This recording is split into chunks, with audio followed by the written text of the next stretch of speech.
So, ito yung sticker natin. Nakabit na dito sa L3 natin. So, kung mapapansin nyo, dito okay siya. Pero pagdating dito sa may dulo, medyo angat siya dito.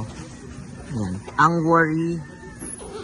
worry ng drivers that kapag ginadrive siya or kapag humangin, eto kasi, aangat siya. Magkaganon siya. So, yun yung disadvantage niya. Yan. Not unless lalagyan siya natin ng ano dito, tornilyo. Tapos dito sa harapan, kabila naman, yan.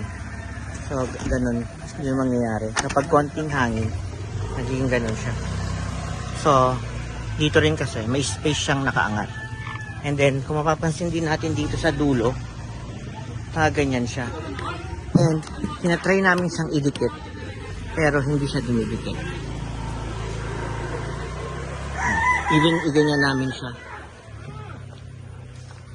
Diyos, iganyan mo nga.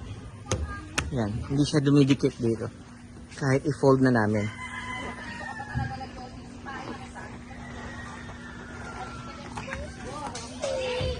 Yan. Hindi pa rin siya dumidikit. Meron pa rin siya. Okay. That's it. So, ito siya.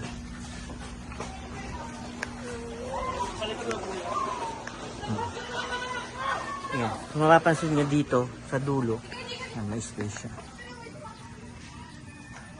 Pero sa likod walang problem.